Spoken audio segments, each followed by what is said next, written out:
right, good afternoon. Welcome to day 2 of senior speeches. Now, I'm a parent of a 5th grader, but in 5th grade now, not when you were there, but the 5th graders do what we call the Trinitarian Academic Catechism now. And so I've spent many nights and weekends with my 5th grader memorizing these 37 catechisms. And as I do and have been doing this, I think of you guys on just a couple of them that are appropriate to what we're doing today. What is history? History is the story of God's working all things, great and small, together for his glory. His work extends from creation in the beginning, life in the past, and government of all things in both the present and the future. I was thinking about Mr. Miller's comment yesterday about all these things in your life give glory to God. What advantage is it to know history in your history? Because whether you like it or not, everyone's a historian. All data exists in the past. You're telling us stories about things in the past, so they're your history. We should know history. That way we may be patient in trouble, thankful in prosperity. Patient in trouble, Kentucky basketball, right? Thankful in prosperity, right? And that in all things we place a firm trust in our faithful God and Father, in whom we live, move, and have our being. And then finally, the other one I wanted to share was from mathematics, just kidding. From why did God create language? Why did God create language fluency? We are to declare his name to kings and princes, widows and orphans, so we may comfort the afflicted, speak mercy to the impoverished, and woe to the sinfully comfortable. So these things, as our 4 coming up today, remind me of what we're doing here and giving these speeches. And before I know it, the 5th graders will be up here, blink, and they'll be giving a senior speech. I'm sure some parents can identify with that. Well, here they are. They were 5th graders at one day, and now they're 12th graders ready to bless us with their senior speech. Today we have Mr. Daniel Gimlick, Berkeley Harris, Brady Goldberg, and May Champion. So you're up first, sir.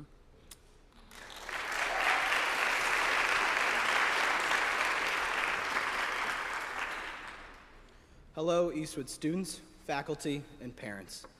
Thank you for coming to the second day of senior speeches. Now, I know most of you do not want to be here, but I have something that might spark your interest. School is like gambling. I know that sounds crazy, but let me explain. What is a gamble other than a decision you make before knowing the outcome? What is the point of placing bets if you do not know what you will get in return? Why should you even gamble in the first place? These are all good questions, but what if I told you that every single one of you in this room made a gamble this morning? Every morning you decide whether to wake up on time or not, to hit that snooze button one more time, or to actually get up so you won't be late to school or work. This is life, but this is also what school is like. What would you be gambling on in school? You gamble on your education. For example, when a test is coming up, you have 3 options.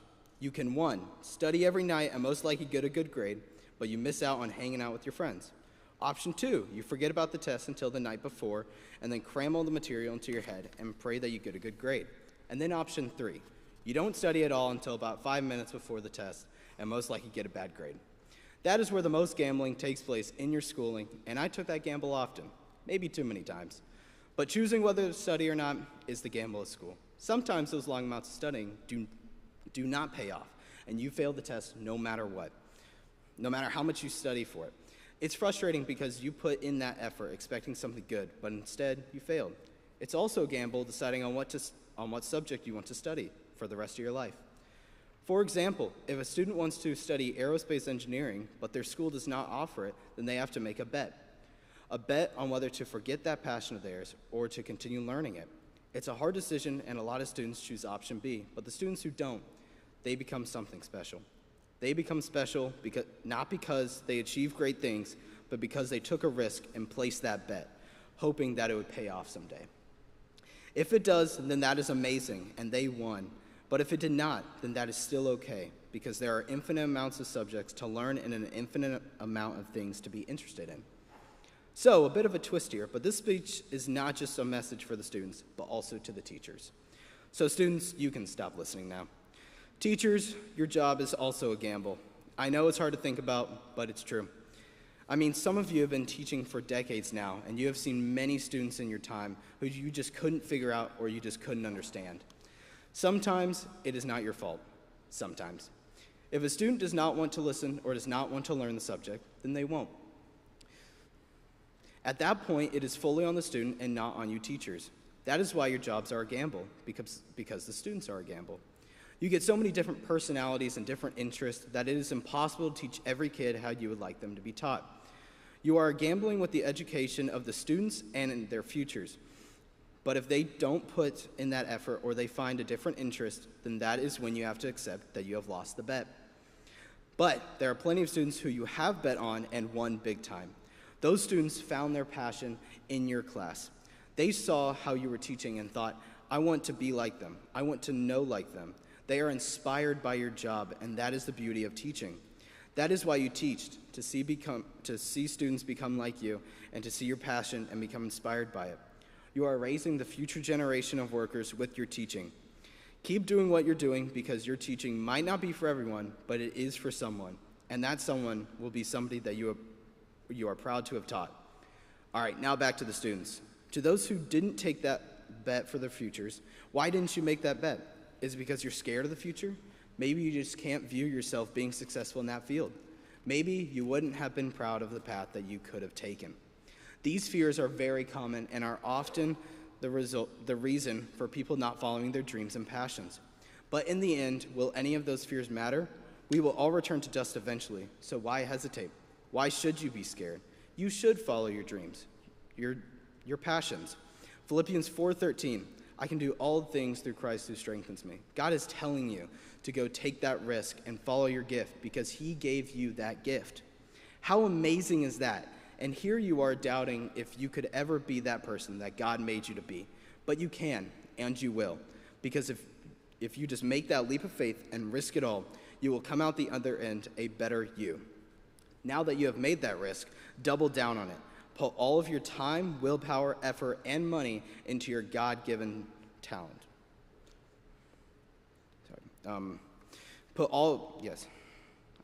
He has given this to you for a reason. Go and serve him.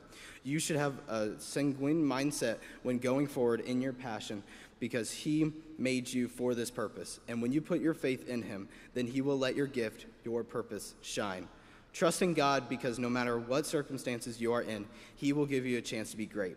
When this opportunity arises, you must take action because this is the moment when he wants you to fulfill the purpose that he created you for. This is the moment where you have won the bet and all your hard work and effort has finally paid off. Now, to thank some people who gambled on me. Thank you to Ms. Patrick and Ms. Austin. Thank you to Ms. Patrick and Ms. Austin for running everything. Thank you to Ms. Patrick and Ms. Austin for being my #1 supporter and for never letting me give up. You both helped me get through my time at Eastwood, so thank you. Thank you to Ms. Taylor for actually teaching me math. I'm pretty sure you are the only reason why I can do even a little bit of it. Mr. Miller, thank you for actually letting me write a speech on gambling. I never thought that would or could ever happen. Thank you to Miss Amanda for being the backbone of this school and for running everything. Where is she? You are incredible, and this school would not function without you. To my parents, thank you for gambling on me and for believing in my interests and never discouraging me in them. You guys mean the world to me. To my grandma, thank you for always keeping me on my toes and for never letting a day not be interesting. Thank you to my grandpa. I know you're not here anymore, but I hope that I can become a man that was as good as you were. You could do everything, and I hope that one day I could do the same. To my brother, how do I put this? You are one crazy kid, but man, I would not be the same person without that crazy kid. Thank you for always bringing a smile on my face, even on my worst days. You're the best, and I'm going to miss you. To the Stooges, holy smokes, we actually made it. I can't believe we all survived. I thought for sure at least one of us would not make it, but we did, and I couldn't ask for better friends to get me there. Thank you, and as a parting sentence, I would just like to say one final thing. Let it ride.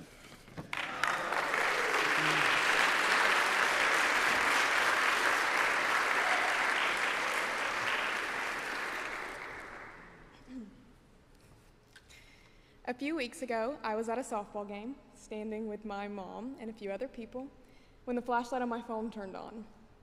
After being informed, I began to be identified with a string of different names: Grandma, Unc, and one I wish had never been said. Someone laughed and said, You're so geriatric. Now, I'm not sure how many of you knows what that means, but I did not. And without even thinking, I laughed and responded, "Joke's on you. I don't even know who that is." Now, I've said many dumb things in my life, but never have I assumed that a word meaning old was a reference to a man with the first name Jerry and the last name Atrick. I tell you this today because in the last 4 years, I've learned that failure is inevitable, and sometimes really funny.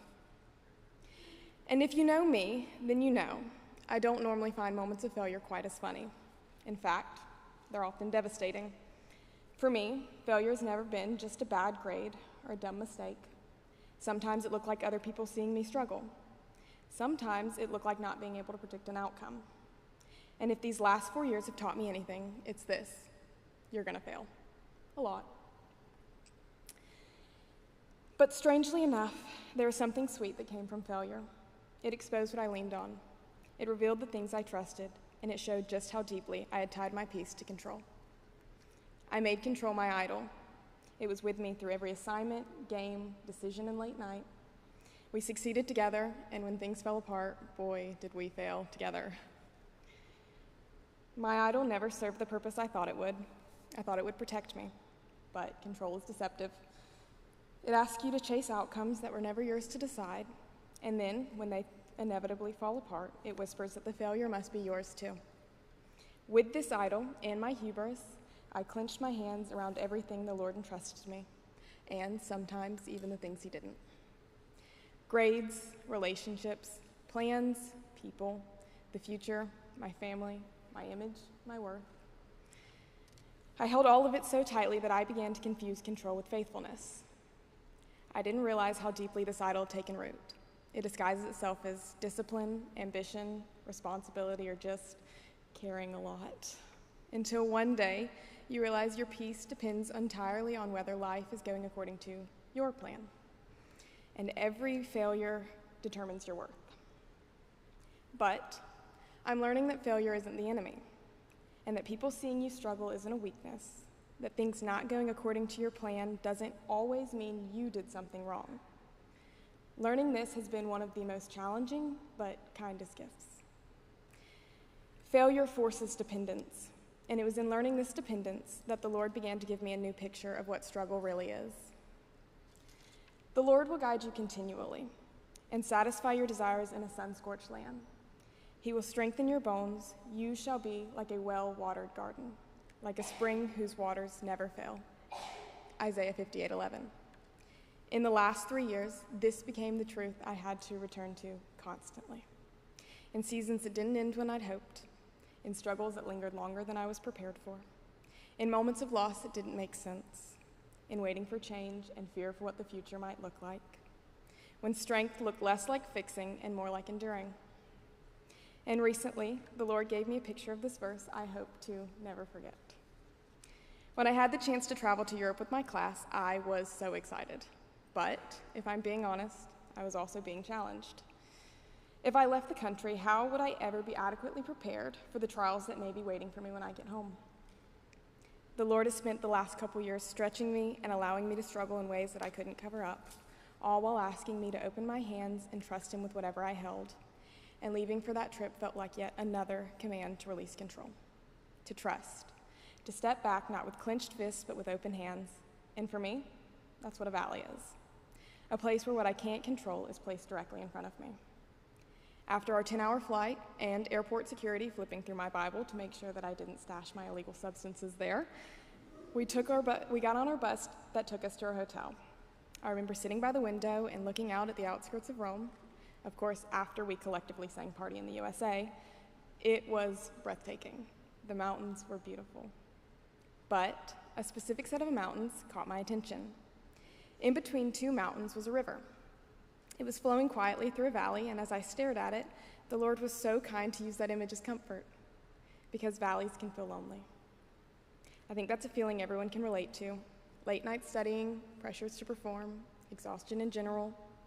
The moments when everyone around you seems fine and you wonder if you're the only one struggling. But the beginning of the verse came back to me. The Lord will guide you continually continually, not occasionally, not on mountaintops, not only in moments of successes, but in the valley, especially there. That promise is what gives us a reason to keep going, because it means we're not wandering aimlessly. We're being led, and we have a good guide. Then I thought about the water, because when I think of water, I think of life. And I was struck by the fact that water collects in the valley more than anywhere else. In fact, it's the very thing that shapes the valley. What a God. What a God that turns the consequences of our fallen nature into something with purpose and life. To make the hardest places be the very place where life gathers. The Lord promises that we will be like a well-watered garden with strengthened bones and dry lands. How kind is our God that the places that feel the driest often become the places where he produces the most life. The very hardships we resent are often the places where he strengthens us. The valley is not where life ends. It's where life collects. It's where fruit begins. The valley stood out to me because it didn't look like all the other valleys. The water had filled it so fully that it looked like a stream of life between two mountains. In fact, if I hadn't have used my imagination, I would have completely forgotten the valley under the water. And I thought of the final promise. You shall be like a spring whose waters never fail. A spring goes forth. It moves outward. It brings life beyond itself. That is what he does with our valleys. He turns them into places from which grace flows outward. What once wounded us becomes refreshment for others. What once broke us becomes a testimony. And that is what these last 4 years have been teaching me. Not perfection, not control, but surrender. To realize that failing and struggling isn't something to be hidden, but used as an instrument in the Redeemer's hands.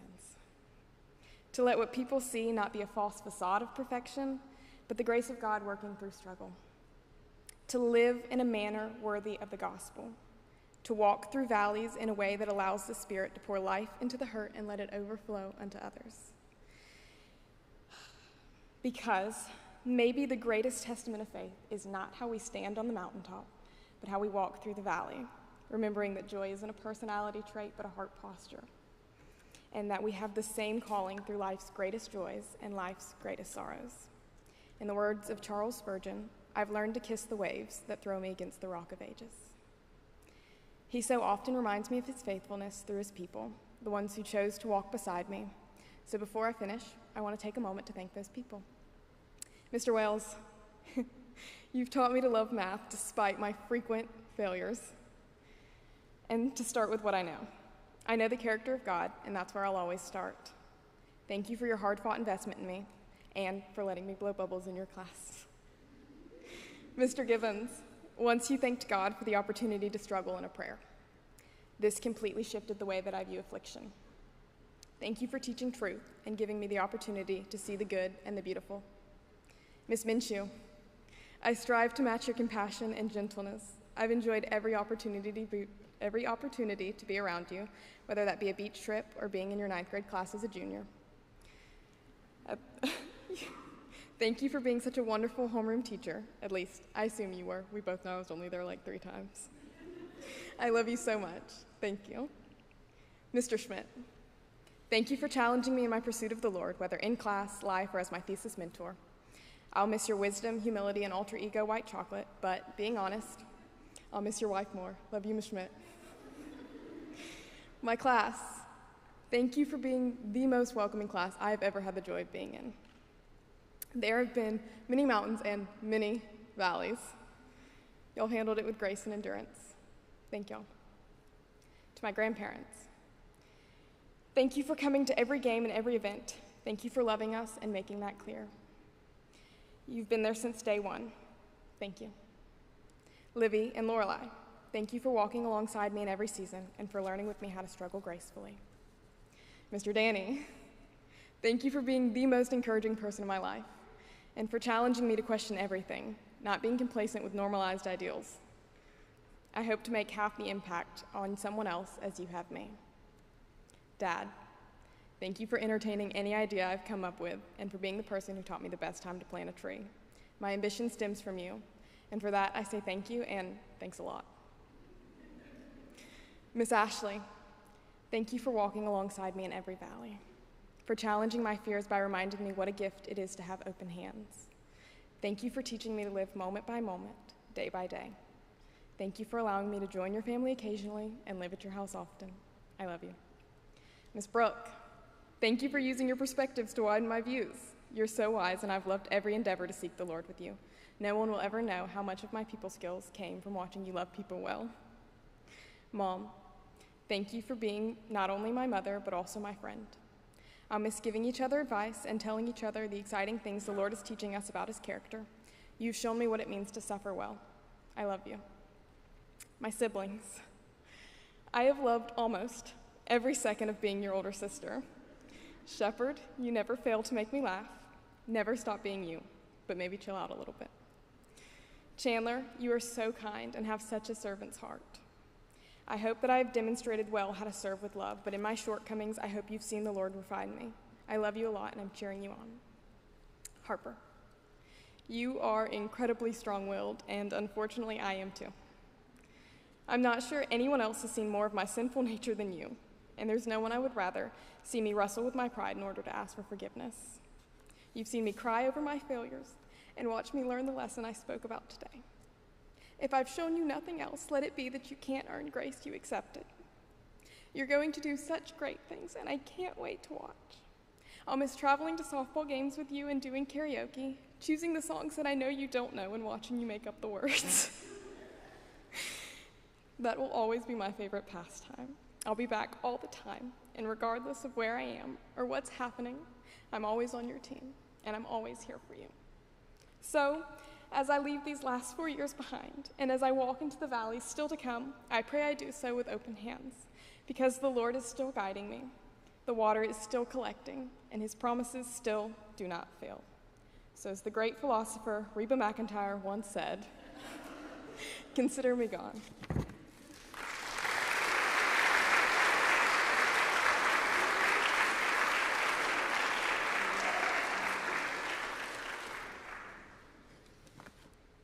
Hello, everyone.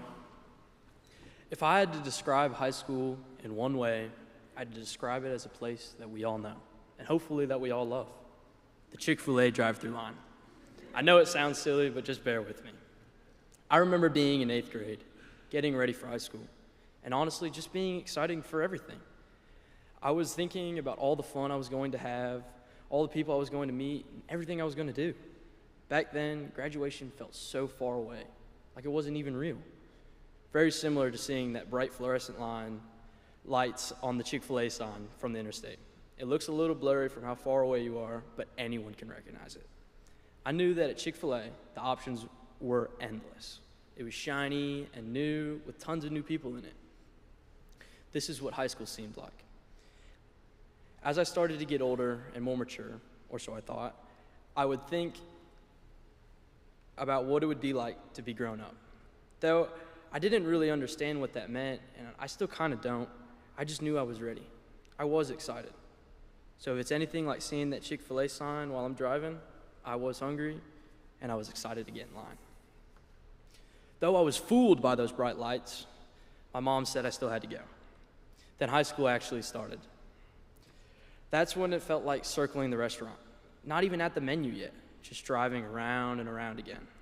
Every time you pass by, you see people at the window getting their food, leaving. That's what it's like every year. You watch the seniors graduate and move on, and you're still here, still in line. After a while, it doesn't feel as exciting. What used to feel fun feels repetitive. Even the playground outside doesn't look fun anymore. It's just a reminder that we're going in circles. All of a sudden, I had to make choices. What sports I was going to play, what classes I was going to take, Spanish or French, anatomy or physics. And those decisions, they felt like they mattered. I realized through some good decisions and, trust me, some bad decisions, everything I do affects my future, either for the better or for the worst. Even when I wasn't completely sure what I was doing, I learned that the most important thing that I could do was keep working hard. Then comes the part that nobody likes, and I mean no one, the paying. Nothing in high school or Chick-fil-A comes free. Well, maybe the occasional brownie for my points or an easy quiz grade, but seriously, Every assignment, every test, every practice, every late night, it costs something. Your time, your effort, your energy, and even your sleep. A lot of my sleep. There were plenty of moments when I just didn't want to pay. I didn't feel like putting in the work, when it would have been easier just to go back to bed. But that's not how you get through the line. You can't just sit in your car and expect to end up at the window. If you don't move forward, the line keeps moving without you. And the people who actually make it to the front, the ones who got what they came for, they were the ones who were willing to pay the price. Not all at once, but little by little, assignment by assignment, practice by practice, late night by late night. It's the only way through it. And then there's the hardest part, the waiting. If you've ever been in a Chick-fil-A drive-thru line, you know exactly what I mean. Sometimes the line moves fast, sometimes the line moves slow. Sometimes it feels like you're not even moving. But really, like you're just sitting there, inching forward, wondering if it's even worth it. High school feels the same way. There are moments where everything clicks and you feel like you're making real progress. But there are some moments of doubt, frustration, and repetition. Times where you feel like you're stuck, or even going in circles, or not getting anywhere at all. Another part that can be difficult is how you can't always see the results right away. But here's what I've learned. Even when it feels slow, you're still moving forward. Even when it doesn't feel like it, progress is happening, growth is happening. You don't always notice it right away. But then one day, you look up and you're at the front of the line. That's what senior year feels like. All of a sudden, graduation isn't some distant thought, it's right here. But this isn't really the end. It's just the next step. And that's really exciting. It's also kind of uncertain. Every part of the drive-thru mattered.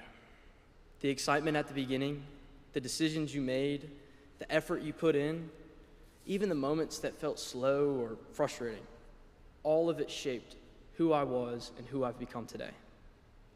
High school wasn't always easy. Trust me, it's not easy at all. But it was worth it.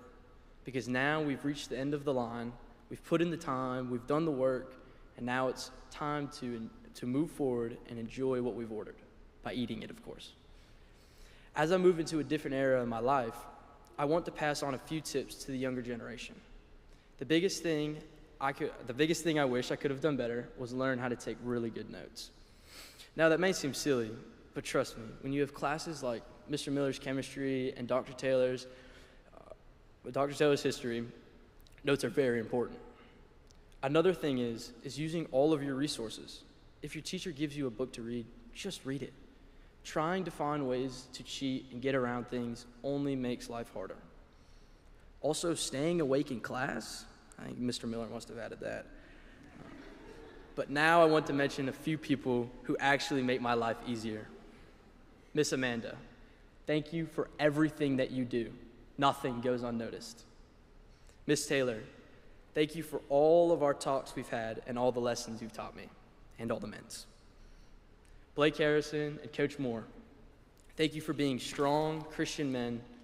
I could talk to you about anything, no matter how dumb it is. I want to thank my entire family. I'm related to a surprising amount of people, so thank you all for being such big supporters in my life. Thank you to the Bennetts and the Westons. Y'all love me even though we aren't blood. You're all amazing people. Next, I want to thank my best friends, Lila Goldberg, Trip Weaver, Jack Cornwall, and my beautiful girlfriend, Lorelei Weston. You are the people who encourage me the most. We have so many funny and stupid memories together, I can't even count them. But trust me, I cherish them all. Lastly, I want to thank my parents. Some of you may know my father passed away when I was 9 years old. And while he wasn't in my life for a very long time, all he wanted to do was instill in me how to be an honorable man. He would say all the time, Goldbergs never quit. This was his motto. And this is something that I didn't fully understand when I was there, but now pushing through high school is really starting to click. Next, I want to thank my substitute father, Kyle Bennett. or how Lila and I called him when my mom and him first got married, Mr. Dad, sir. You've played a huge role in my life and who I've become today. Family has its ups and downs, but you chose our family. You choose to never leave us, no matter how hard it is. Thank you. And lastly, to my mom, I apologize, I'm definitely gonna cry, who is a retired Air Force major that graduated from Villanova University and is not only in seminary school, but is also teaching a class at AUM. She is the strongest, hardest working person on this planet.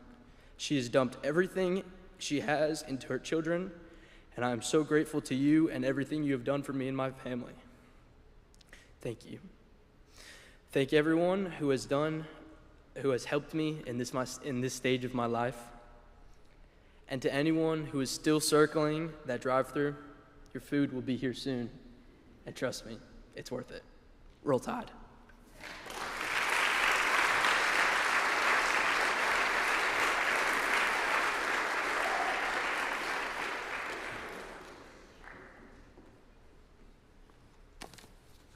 I first heard my second favorite artist at Cafe Luisa on a summer day in 2023.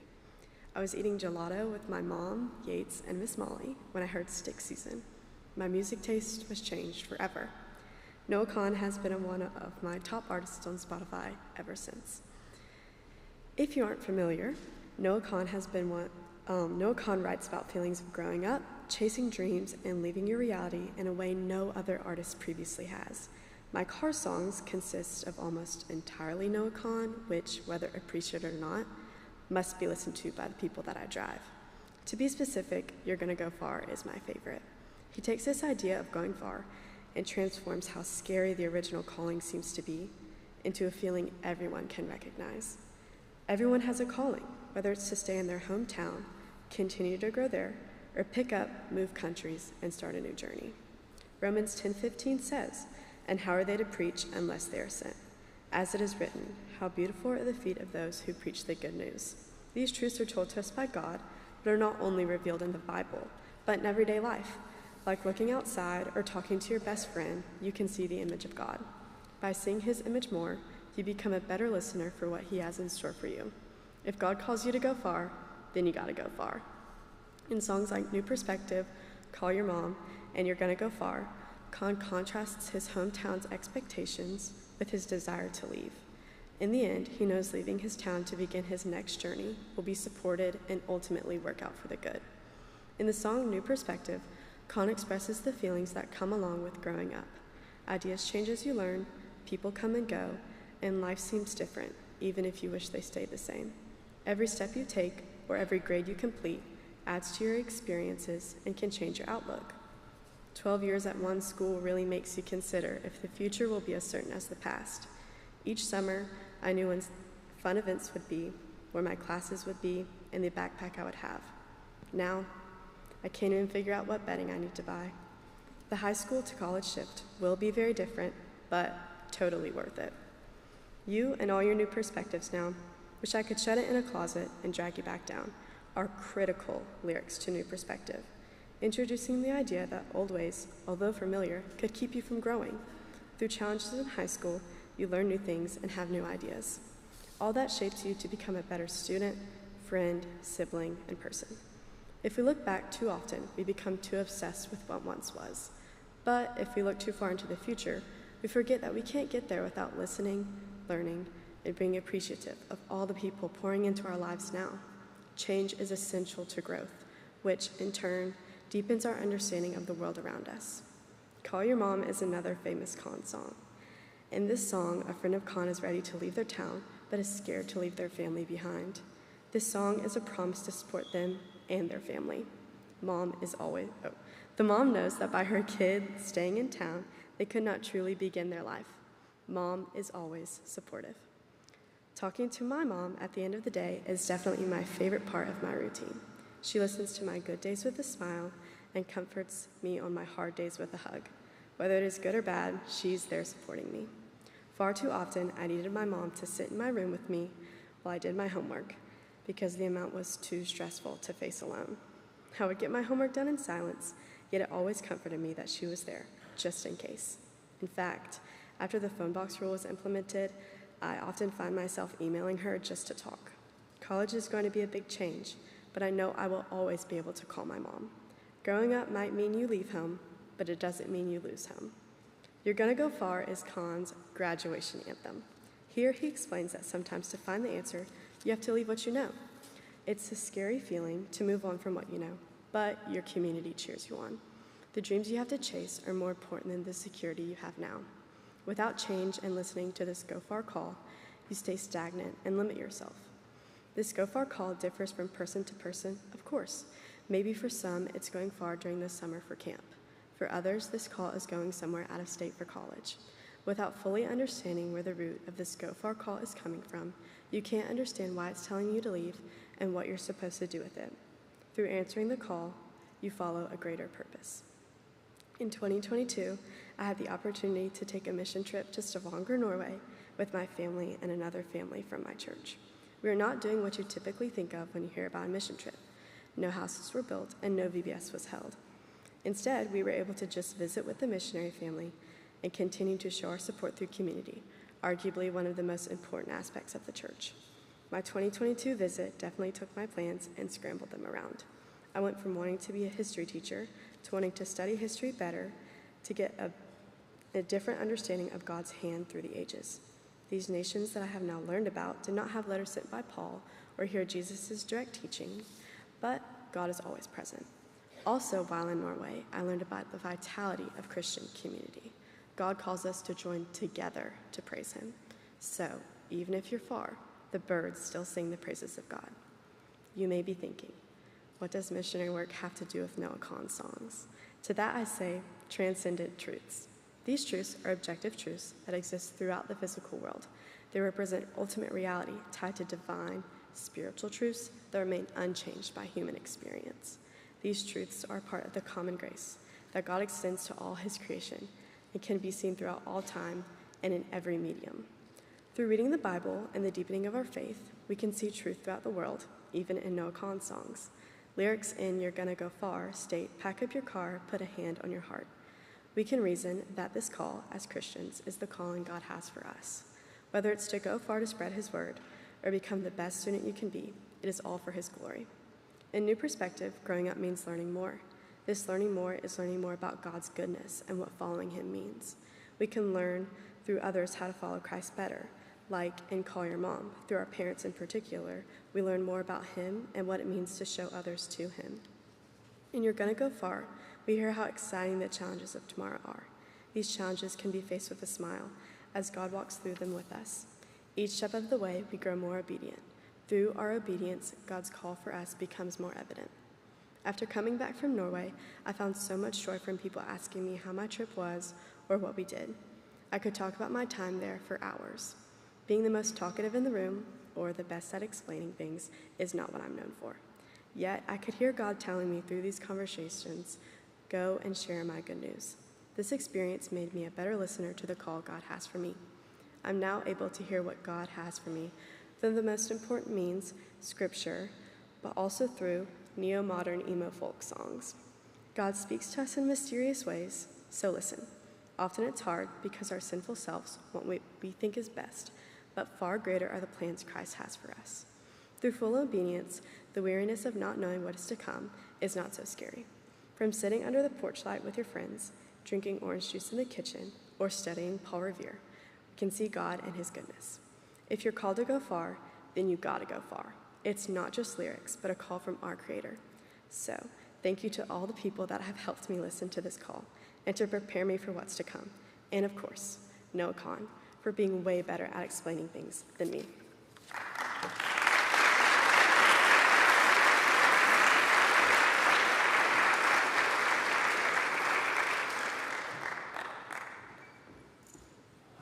All right, thank you, our four speakers for today.